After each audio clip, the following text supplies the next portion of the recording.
Hey guys, welcome back to my channel. In today's video, I have a list of all of my financial goals or my finance and budget New Year's resolutions that I thought I would share with you.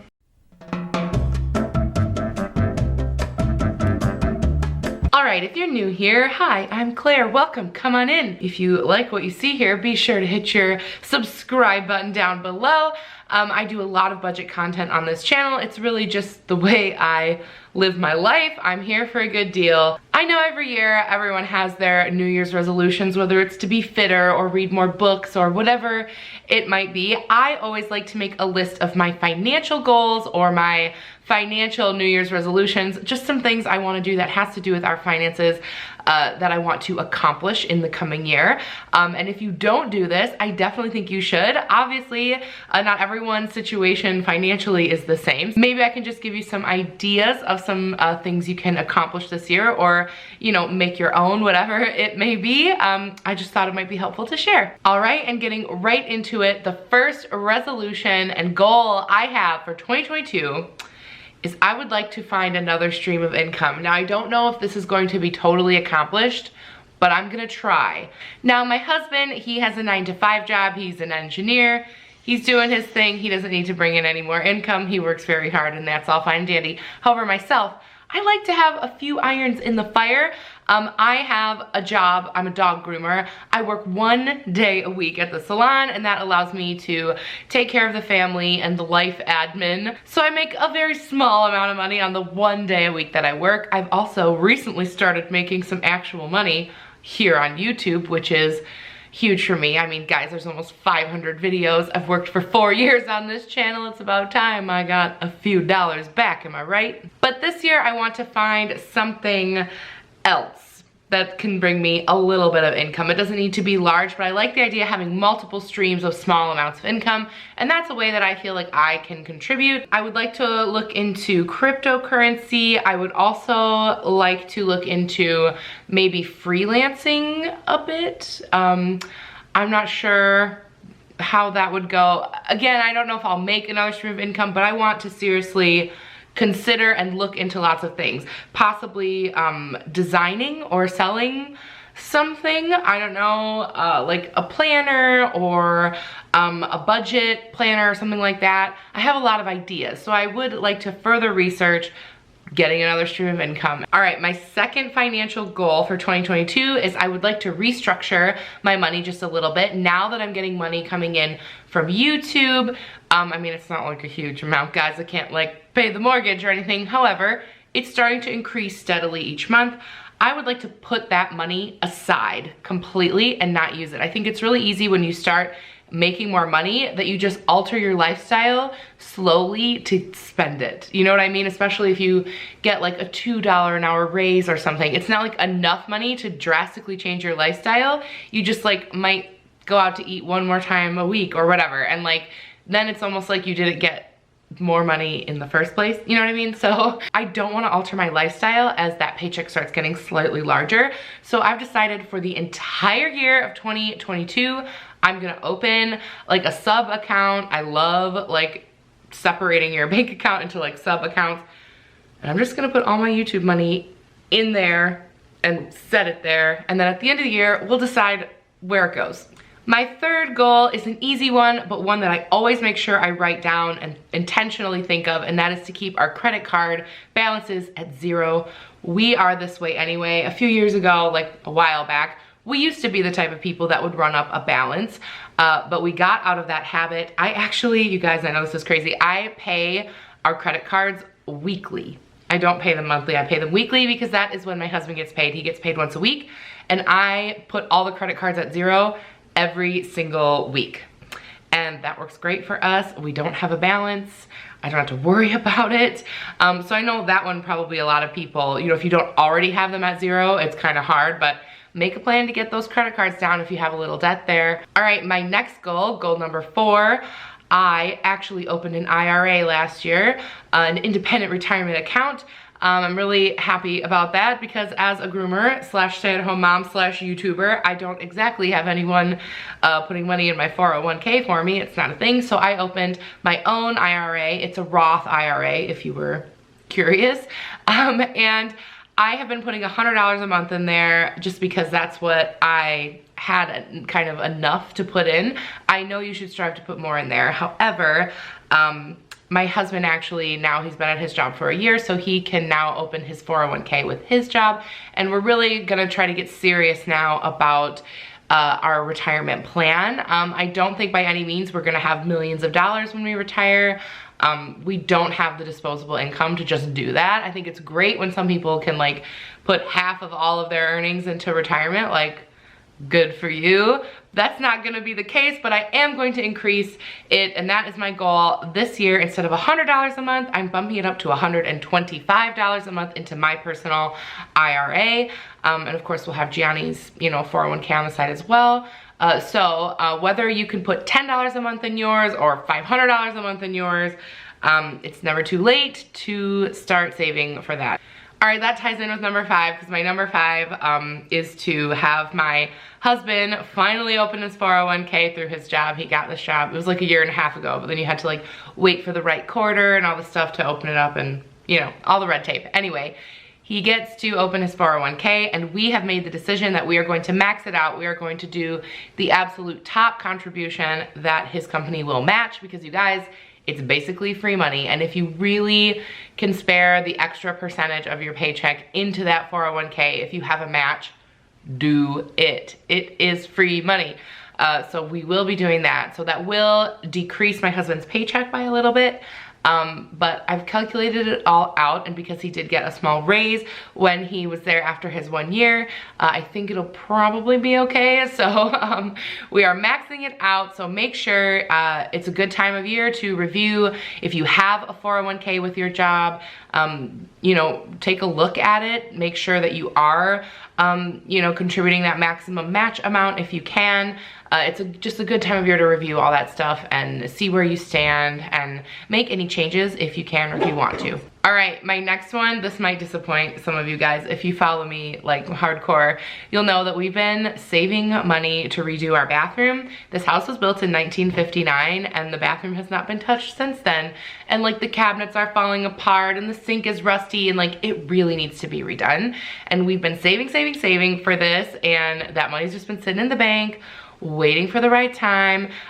We're not all about getting like equity loans or whatever. We try to stay out of debt when we can and pay for things in cash. So we have been saving for the bathroom for ages. I was like, 2022 is the year, we're about to get it done. And we have now decided that we are going to put that on hold for 1 more year. And that's the thing. I think that if you have projects you want to get done, this is a really good time of year to look at the things you maybe want to get done around your home and prioritize them, price them out, and see what is a good one to accomplish in 2022. We have decided instead of the bathroom that we are going to go ahead and finish the large basement room. If you want to see how we did our basement on the cheap, I will leave that video down below. We did redo part of our basement this past year, and it was very budget friendly, and we want to do the rest of it this year. And instead of the bathroom, we're just going to do that, which is going to be a much lower price, and then we're gonna still have that money in the bank. This actually might be shocking to you guys too, because you know I'm such a budget queen, but an opportunity came up for me and my husband that we had to take. We couldn't say no, and it was kind of pricey. You may or may not know that ABBA is my favorite band, and when I heard that ABBA was having a hologram concert in London, it's kind of like, okay, but I had to do that. And I know that seems crazy. Why would you go to London to see some ABBA holograms? But if you know, you know. If you're an ABBA fan, whatever your favorite band was, if you could see them in their peak, you would. They redid the holograms like they were in the 70s. When am I ever gonna be able to go to a real 1970s ABBA concert? I mean, come on. You know, we just decided to prioritize travel in 2022 instead of home improvement, and that was, you know, a difficult decision to make.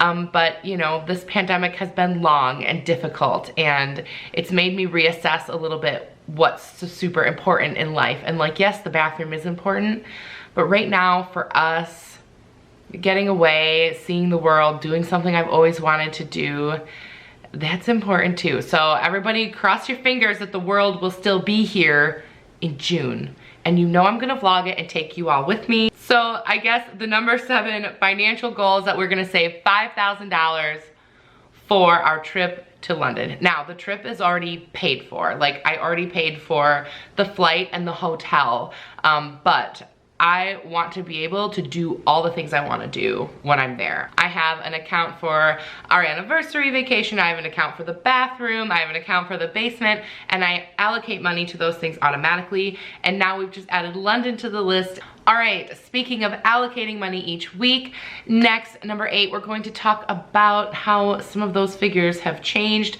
the big one being the Christmas account. Now, for years, I put $100 on the 15th of every month into the Christmas account. That way, when Christmas rolls around, I got $1,100, $1,200 to work with, and that makes the burden of Christmas shopping so much easier because, guys, I mean, Christmas just seems to get more ridiculous every year. And a lot of people don't allocate money for things like the turkey and the food and the extra decorations. And if, oh, the decorations, the lights you put on the outside of your house are burned out this year, and oh, you forgot to grab a gift card for your hairdresser or whatever. Like, the little things add up so fast, and Christmas is so expensive. And guys, we all know that that is such a stressful time of year. Let's not stress it out more by trying to figure out how you're gonna come up with all that money. So I love doing that. And even if you're just putting, you know, $20 a month, at least it's something so that you won't be, you know, without nothing on Christmas. I've decided this year that we are going to up the amount of Christmas savings up from $100 a month to $150 per month. So now, instead of $1,200, we'll have around $1,800 to work with. I know Christmas is all over the place for people. Some people might look at that number and think like, that's not a lot of money to do Christmas. And some people might look at that amount and think like, wow, that's way too much. So I know that that number is very, you know, all over the place depending on what your traditions are and how large your family is and all that kind of stuff. I just think that this year I ran out of that $1,200 really quickly, and I don't want that to happen next year. So we are upping that monthly amount for $150. And if you're a person that has a lot of those like automatic like accounts where you allocate money to, everything's more expensive now. So take a look at those accounts and adjust those if necessary. Maybe take away from something and put it somewhere else. I find that January is a good time to go through those and just kind of make sure everything's going where I want it to go in the right amount. And the very last thing we're doing for 2022, guys, I've talked about this before, and we do this every year in January, and we are doing a no spend month. And I think it is a great way to recover from December, is to enter January with the idea that you're not gonna spend anything this month. Of course, pay your bills, pay your credit cards, you know, get food. I'm not saying you have to just like starve in the dark with your electricity off and a candle, but be more mindful of all that. Make sure all your lights are off when you leave the house. Eat the food that's in your freezer that you've been tucking in there for an entire year. Go through your pantry. Anything that's gonna expire soon, eat it in January. Sometimes we have some weird meals going on in January, but it's because we want to use the things and not throw it away from the freezer, from the pantry. This is a great time to go through all that. It also is great for decluttering as well. It's also a good time because the kids have just gotten all their new toys from Christmas. So you're not gonna get, I'm bored, I wanna do this, I wanna go there, blah, blah, blah. From the kids, they'll be super happy with all the things they still have from Christmas carried over through this month. So they don't really notice when we do a no spend month. The kids don't notice it at all. But I definitely challenge you guys. I will leave a video down below of my no spend month last year where I like outlined like how I did it and like some tips to be successful at it. And the big difference for 2022 is that we've decided to do an additional no spend month within the year, and we're gonna do it in May. And that is of course because we're traveling to London in June, and we thought that May would be a good time to just tighten it up, no going out to eat, getting, you know, eating everything through the pantry, all the no spend stuff we do in January. Let's do it again in May. Of course, it is my son's birthday that month, so that will be the exception. Of course, I will get him, you know, presents and make sure he has his cake and stuff like that. But when it comes to all the extra stuff, we are not gonna do it. So yeah, those were all of my financial goals, my financial New Year's resolutions. I would love to hear what you guys are doing financially. I know that I'm in a really stable place now because I have been doing these resolutions for many, many, many years. And when I first started it, it was, you know, really giant things. Pay the student loans down, you know, only eat beans for a week, like things like that. Save all my tips for groceries and stuff like that. Like this has definitely evolved over time, and I do realize that I'm coming from a place of total privilege at this point because we have gotten our stuff together over the last few years. All right, so I guess I will see you guys in my next one. Have a happy new year. Good luck with all your resolutions, whatever they may be, and I'll see you guys in my next one. Bye.